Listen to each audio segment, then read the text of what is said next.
After more than a decade in the United States, Kweku Biden stepped onto Ghanaian soil with mixed emotions swirling in his heart. Though his feet touched African ground, his spirit had never truly left. It had always remained tethered to his roots, his family, and the promises he made before leaving. Back in the States, Kweku had worked tirelessly, day and night shifts, overtime hours, and countless sacrifices, all to ensure that his family, both immediate and extended, never lacked anything. From school fees to hospital bills and monthly upkeep, he carried the burden of everyone's well-being on his shoulders. But his biggest investment was his younger brother, Yor Biden. "I trust you, Yor," Kweku had once said over a call. "I'm sending you money. Build me a house so when I return, I have somewhere to stay." "You don't even have to ask," Yor had replied. "I would never betray you." Those words had lived rent-free in Kweku's mind for years. He had not only sent money for the house, but had also supported Yor in starting a business. He even ensured their aging mother, Mama Ajoa, lived comfortably. "Take care of Ma. Make sure she never lacks anything." He had told Yor more times than he could count. But loyalty is a fragile thing when tested by greed. Now standing in front of the house he'd dreamed of for so long, the house he had paid for brick by brick, Kweku's heart swelled with pride and nostalgia. The sun was setting, casting an amber glow over the whitewashed walls. He knocked at the gate. After a few moments, the door creaked open. Yor stood there, stunned. "Kweku," he said, forcing a smile. "You didn't tell me you were coming." "I wanted to surprise you," Kweku chuckled. "It's good to be home." "Ah yes, come in. Come in," Yor said hesitantly, stepping aside. But something felt off. The warmth Kweku had expected was nowhere in sight. The house looked different, larger, more lavish than what he remembered planning. And yet, the atmosphere was thick, almost suffocating, as though something hidden lurked beneath the surface. That night, Kweku lay on the bed in a guest room, not the master bedroom he expected to be his. He stared at the ceiling, heart racing, trying to push away the unease that settled in his bones. The next morning, he joined Yor on the veranda, where his brother sat sipping tea. Yor looked restless, as if he hadn't slept. "So tell me," Yor asked without meeting his gaze, "what brings you back home, brother? You didn't seem like someone planning to return when we last spoke." Kweku's face darkened with a pain he had kept buried for too long. "I never planned to return like this, Yor," he began. "I was doing well, but I was living under someone else's identity. Someone tipped off immigration. I got arrested, deported. Everything I owned was seized." Yor's eyes flickered, but he masked his reaction. "I came back empty-handed," Kweku continued. "I need a fresh start. I want to stay here, find a job. Maybe work with you in the business I helped you build." Yor's grip tightened around his teacup, and in that silence, the first crack in the mask appeared. The silence between Kweku Biden and Yor stretched uncomfortably on the veranda. Birds chirped in the morning air, but the tension between the two brothers was thick enough to choke. Yor finally cleared his throat and leaned back, folding his arms across his chest. "It's unfortunate what happened," he said slowly. "But you're here now. We'll figure something out." Kweku tried to smile, grateful for even those lukewarm words. But something still felt wrong, something unspoken. Inside the house, Mama Ajoa sat hunched in an old wooden chair, wrapped in her favorite faded kente cloth. Time and illness had weathered her once strong frame. Her eyes, once full of wisdom, were now tired, cautious. Yor called Kweku into the living room, the air already heavy before a word was spoken. "Ma," Kweku greeted, kneeling beside her and holding her frail hand. "I've missed you." She smiled faintly, but said nothing. Yor stepped forward, his voice calm but laced with ice. "I've been thinking about this whole situation, Kweku," he said. "You were gone for years, and now you show up with nothing. You should have planned better." Kweku's heart sank. I didn't choose to come back this way. You know that. That's not my concern," Yor replied coldly. "The fact is, you're here now, and I'm not willing to let you stay in this house." Kweku blinked, confused. "What are you saying?" "I'm saying you have a week to leave. This house, my house, isn't yours to stay in." The words hit Kweku like a slap. "Your house. I sent the money to build this house. Every brick here, every wall was paid for by me." Yor's lips curled into a cruel smirk. "Do you have any proof? Any documents with your name on them?" Kweku's voice trembled with disbelief. "You know I trusted you. I never thought I'd need proof against my own blood." Yor's tone sharpened. "Then that's your mistake." Kweku turned to Mama Ajoa, desperate. "Mama, you know the truth. Tell him. Tell him who built this house." Mama Ajoa's eyes welled with tears. She looked away. "My son," she said quietly, "if Yor says he cannot accommodate you, then you must find somewhere else." A cold, hollow silence followed. Kweku couldn't breathe. His own mother, the woman he had sacrificed for, had just turned her back on him. Not because she didn't know the truth, but because she was afraid of losing Yor's support. Her medicine, her food, her survival depended on the son who stood now with power in the house. Kweku rose slowly, his face pale with rage and heartbreak. "This house is mine, Yor," he said, fists clenched. "I bled for it." Yor laughed darkly. "Then prove it." Kweku's voice was quiet but firm. "This isn't over." Yor leaned close, his voice a whisper. "Let's see what you can do about it." The following week dragged like a nightmare for Kweku Biden. He stayed in the house, hoping that perhaps Yor would come to his senses, or that Mama Ajoa would speak up. But as each day passed, it became clear the people he had sacrificed everything for had made their choice. On the seventh day, Kweku stood in the living room, holding a small suitcase. It contained the last pieces of his shattered life, some clothes, faded documents, and a crumpled passport. He looked around at the house he had dreamed of coming home to. The walls no longer felt familiar. They felt like a prison built of betrayal. Yor stood by the door, arms crossed. "I hope you sleep well in this house, brother," Kweku said, his voice low but steady.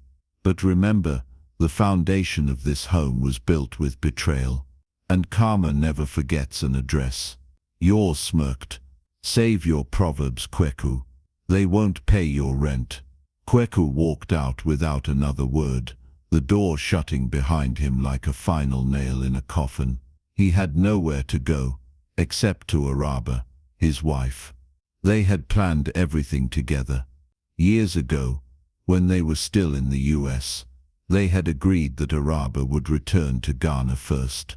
She would start the business using the funds Kweku sent, and when everything was stable, he would join her.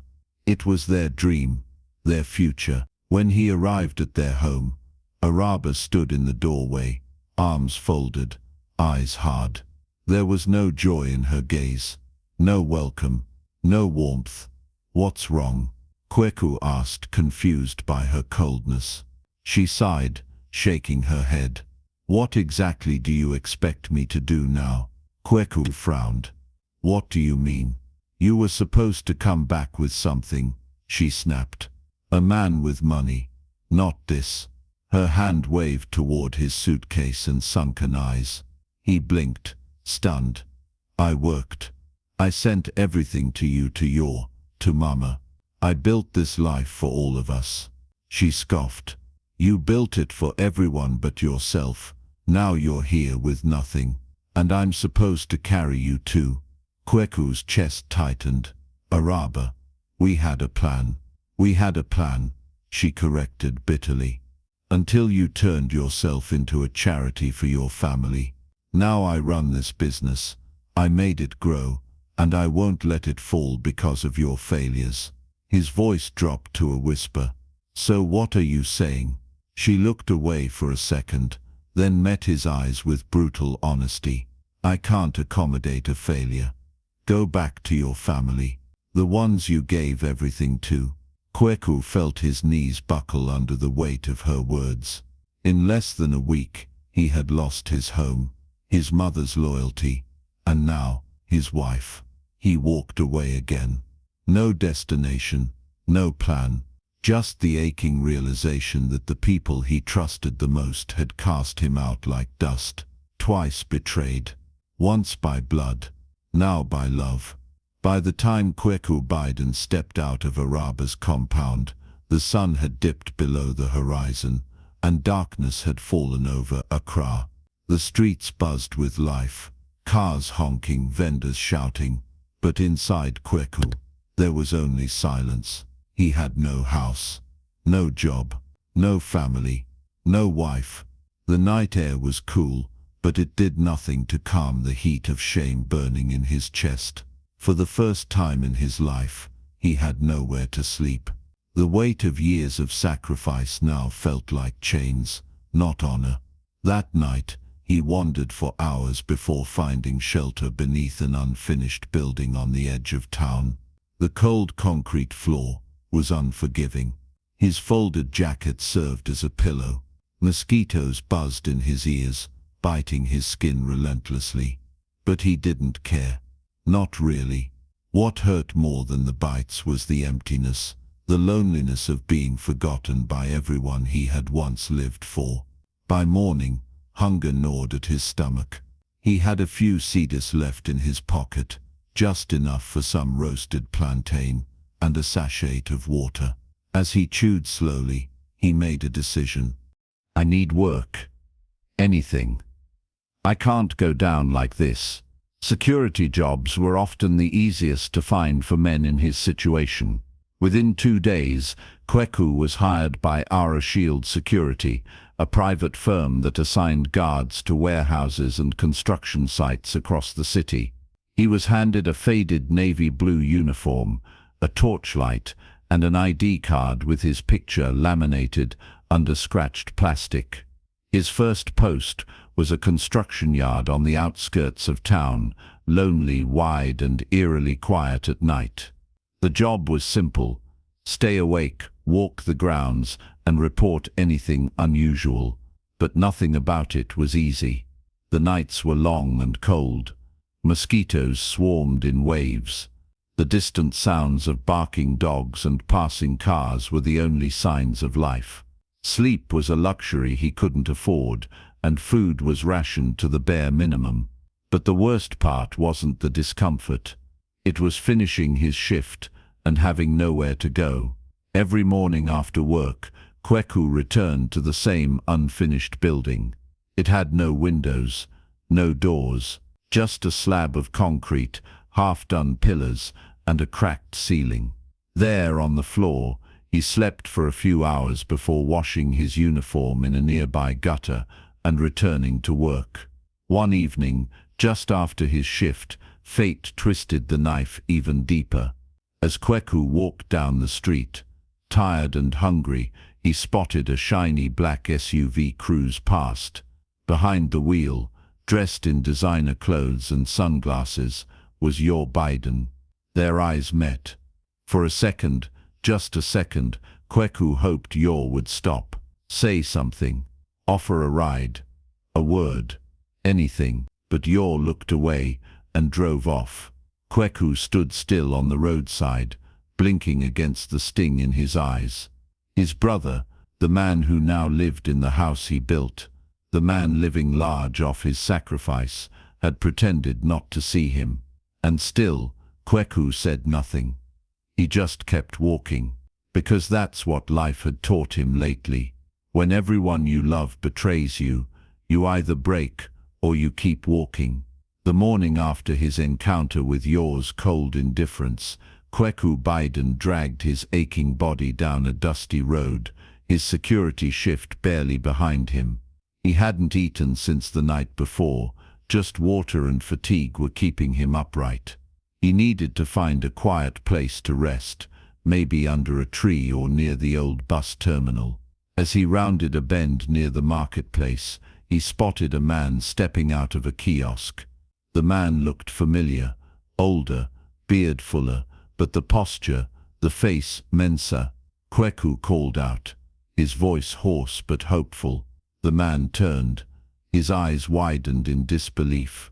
Kweku Biden. The two stood frozen for a moment, then Mensa rushed forward and embraced him. My brother, it's been years. Look at you. But the joy quickly faded from his eyes as he noticed Kweku's worn uniform, pale face, and sunken eyes. Kweku, what happened to you? Kweku smiled weakly. Life happened. He didn't want to speak. He didn't want to cry. But Mensa's voice, his warmth cracked something inside him. And so, sitting by the roadside, Kweku told his story, the betrayal, the deportation, the stolen house, the rejection from Araba, and now, the life of a night watchman with no home. Mensa sat quietly through it all, shaking his head in disbelief. Life can truly be wicked. A memory flashed in Mensa's mind, one from years ago. He had just lost his job as a factory supervisor. His daughter was about to be sent home from school due to unpaid fees. Desperate and ashamed, he had picked up the phone and called Kweku. Brother, he had pleaded back then. Please, if you can help. Without hesitation, Kweku had sent him twice the amount needed. That act had saved his daughter's education and his dignity. Now, seeing the same man who once lifted him from despair, standing with nowhere to sleep, touched Mensa in the deepest part of his heart. Kweku, he said, standing up, you're coming home with me. Kweku blinked. No, I can't. You can, Mensa insisted. My house is small, just 2 rooms. But it has a roof, food, and people who care. You helped me once when I was at my lowest. Let me help you now. Tears welled in Kweku's eyes. You'd really do that? Mensa placed a hand on his shoulder. A brother doesn't forget kindness. That evening, Kweku stepped into a modest house, made of patched cement and corrugated iron sheets. The walls were cracked, the roof leaked in places, and the floor was bare, but to Kweku, it was a palace. As Efua, Mensa's wife, stepped out and greeted him with a warm smile, Kweku nearly broke down again. You're welcome, my brother, she said. Any friend of my husband is family here. And just like that, for the first time in months, Kweku Biden was home. Not by blood, not by title, but by love. For the first time in months, Kweku Biden slept without fear of being chased away by landowners or bitten all night by mosquitoes. The bed was simple, just a mat on the floor, but the warmth of Mensa's small home was more valuable than any mansion built on betrayal. In the days that followed, Efua, Mensa's wife, became a quiet force in Kweku's life. Every morning before his security shift, she made sure he had something warm to eat, even if it meant stretching small portions of gari or reheating leftover stew. She washed his faded uniform by hand and dried it under the sun. She even polished his worn-out shoes, humming softly as she worked. A man must always leave the house looking presentable, she'd say with a smile. At night, when Kweku returned exhausted, she always had a plate ready, no matter how late it was.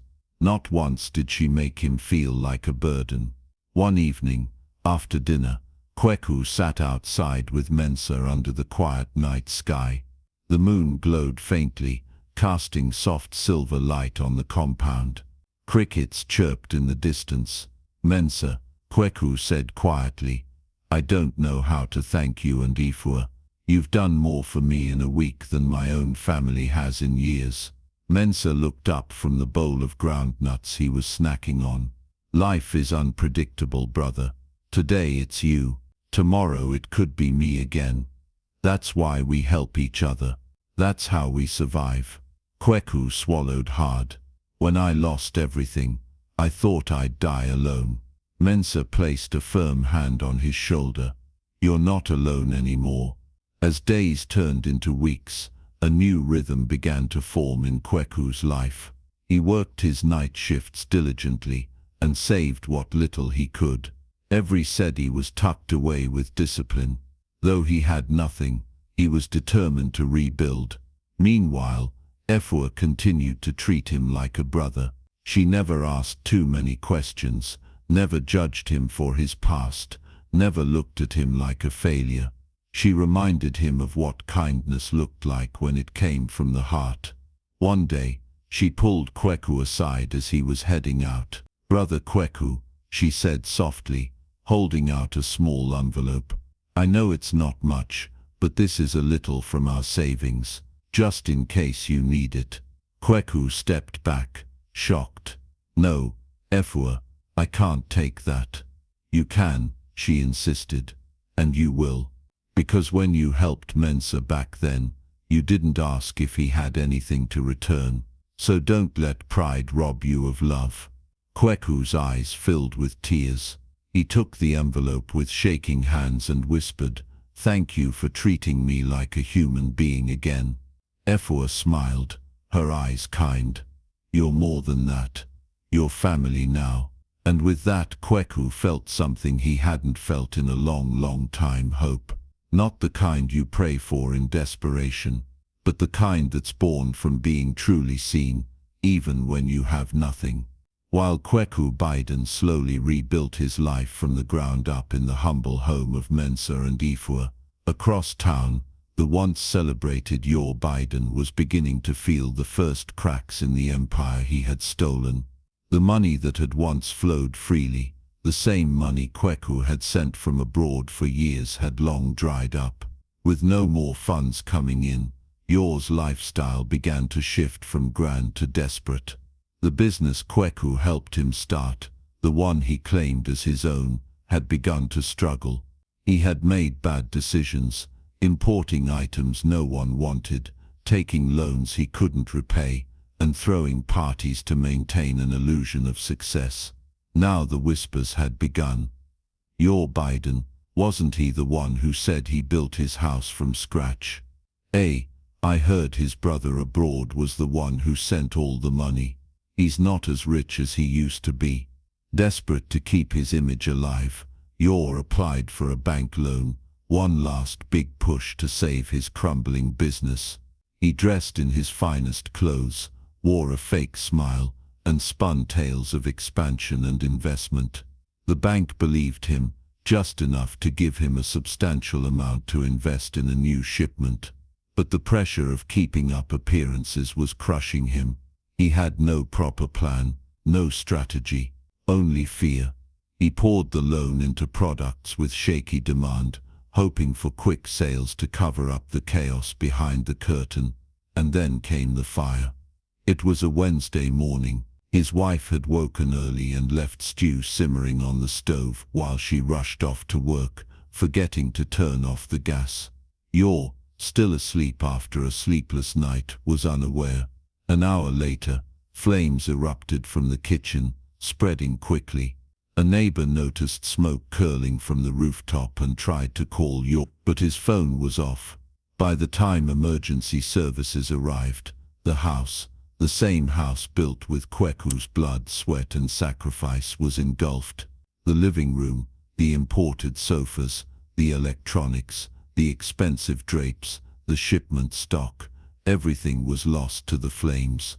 Yor arrived minutes too late. He stood on the roadside, watching helplessly as his world turned to ash. Neighbors watched silently.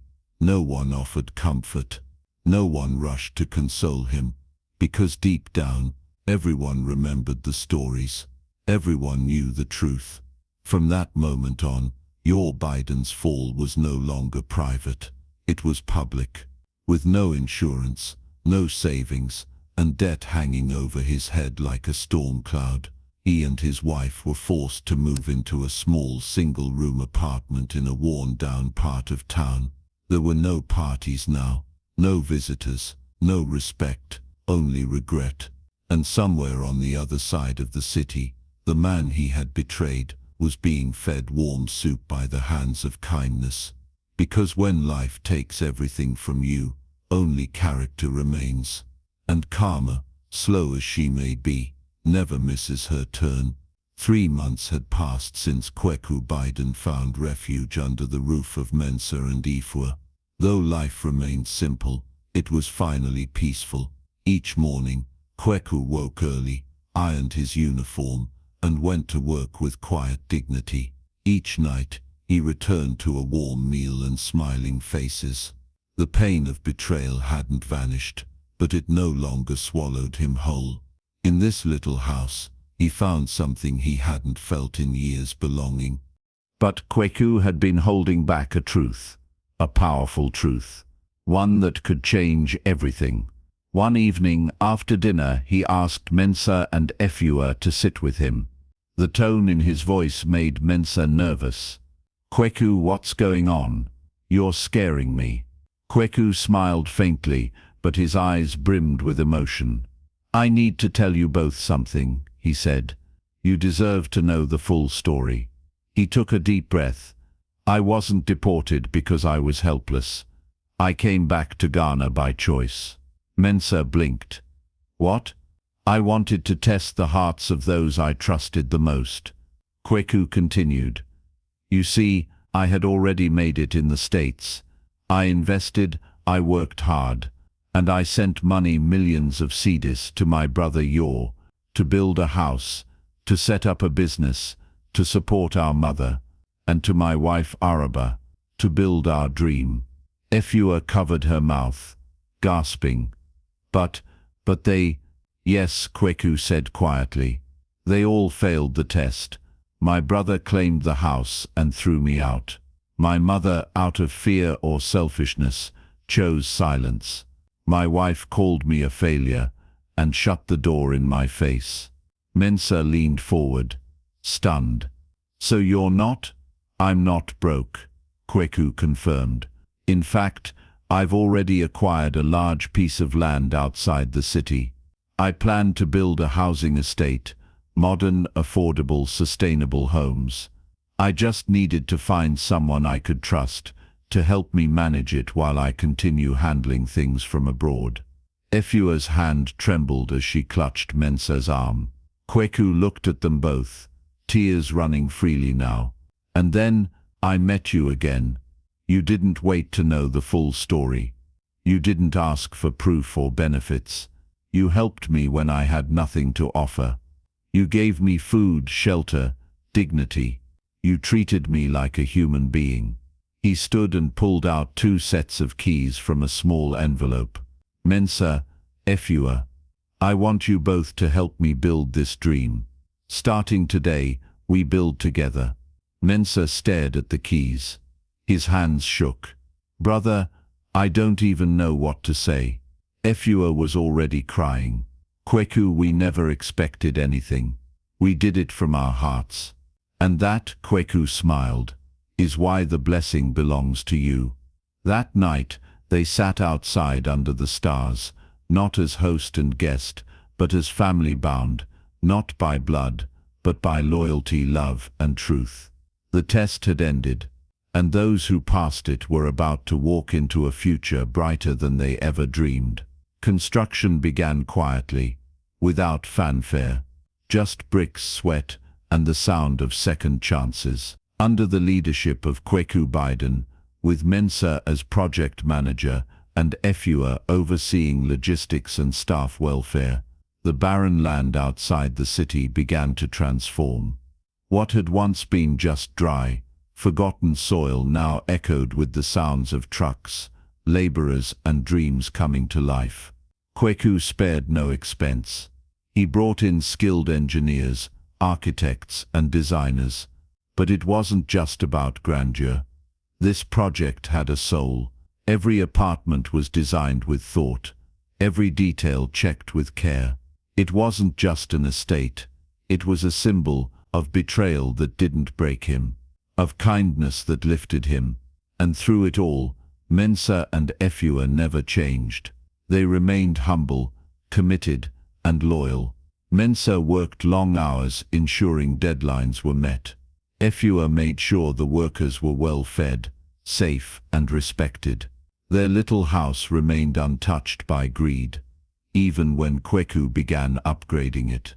Months later, what once was a modest two-room home now stood as a mansion. Fresh paint gleamed under the sunlight, tiled floors reflected their laughter, and a new roof sealed away every past hardship. One sunny afternoon, Kweku invited them to the driveway. From his pocket, he pulled out 2 car keys. "Mensah," he said, placing the first key in his friend's hand, "you'll need this to move around. You're not just my manager, you're my brother." Mensah tried to protest, but tears betrayed him. "Kweku, this is too much." "It's not," Kweku interrupted. "You earned it the day you gave me your mat to sleep on." Then he turned to Efua, his voice soft, "And you gave me back my dignity when I had none. You never let me feel like a burden. That kind of love deserves more than words." He placed the second key in her hand. "This one is for you." Efua broke down, hugging Kweku like he was her own son. "You were never a burden, Kweku. You were just a man who needed a hand."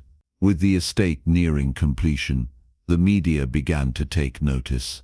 GTV, Ghana's national television network, requested an exclusive interview. The broadcast aired on a Sunday evening. Yah Biden and his wife, now living in a cramped single-room apartment, watched silently as the anchor introduced the next guest. Joining us now is the CEO of one of Ghana's fastest-growing estate development companies, a man whose story is one of resilience and redemption, Mr. Kweku Biden. The screen showed Kweku standing proudly on the estate grounds. Buildings rose behind him, workers moved in sync, and beside him stood Mensah, once a forgotten man, now the face of a thriving company. Yah dropped his spoon. His wife gasped. "Is that not Kweku?" He didn't answer. He couldn't. The weight of regret had silenced even his arrogance. And they weren't the only ones watching. Far away, Araba, scrolling through her phone, stopped dead at the sight of Kweku's smiling face in a headline. "From betrayal to billionaire, the return of Kweku Biden." Her hands trembled, her heart pounded. "The same man I abandoned, the same man I called a failure, is now one of the most powerful developers in the country." The world now saw Kweku as a success, but those who had once closed their doors on him, they now saw him as a mirror, reflecting every choice they made, and everything they had lost. The day after the GTV interview aired, Yah Biden and his wife sat in stunned silence. The walls of their one-room apartment felt tighter than ever. No longer respected, no longer wealthy, they were now ordinary, reduced to shadows of their former selves. But there was one hope left. "If we go to him and apologize," Yah muttered, "maybe, just maybe he'll forgive us. You know he has a good heart." His wife nodded slowly. "We need to try. We have nothing left to lose." Later that week, Yah tracked down Mensah, who was now living in the mansion Kweku built. He knocked at the gate, shame heavy in his throat. Mensah, surprised but calm, "Let him in. I need to see him," Yah said. "Please." Mensah paused for a long moment before nodding. "I'll arrange it, but I can't promise how he'll respond." The next day, Kweku Biden sat in his office, now a sleek glass building inside the heart of the estate. Files lay open in front of him, blueprints and contracts, but his mind wandered as the intercom buzzed. "They're here," Mensah said. Kweku nodded. "Send them in." The door opened. Yah stepped in, followed by Araba, who looked nothing like the elegant woman she once was. Gone were the polished heels and gold jewelry. What remained was raw, exposed guilt. Kweku didn't move. He watched them, his expression unreadable. "Brother," Yar began, his voice shaking, "I failed you. I betrayed your trust. I lied to the world and took credit for what you built. But life has punished me. I lost the house, the business, everything. I've suffered, I've learned, and I'm sorry." Kweku said nothing. Araba stepped forward, her voice thick with emotion. "Kweku, I was blinded by pride. I threw you away when you needed me most. I didn't believe in you, and now I see what I lost. I don't ask for a second chance. I only ask for your forgiveness." The silence that followed was heavy. Then Kweku slowly rose from his chair. "I forgive you," he said. "Both of you." Relief washed over them, but it didn't last. "I forgive," Kweku continued, "but I don't forget." He stepped around the desk, his voice firm. "Family turned me away. You only came back because you saw what I became. But where were you when I was sleeping on cement floors? Where were you when I knocked and begged for space in the house I built?" Yar's head hung low. Araba wiped silent tears. "You showed me your heart when I was nothing," Kweku said. "Now that I am something, that memory still stands." He pressed a button. Seconds later, 2 security officers stepped in. "Please see them out," he said, quietly. Yar tried to speak, but the guards were gentle and firm. Araba looked back one last time. Kweku had already turned away. That night, Kweku visited Mama Ajoa, frail, old and alone. She lived in a beautiful new home he had arranged, with a full-time caretaker.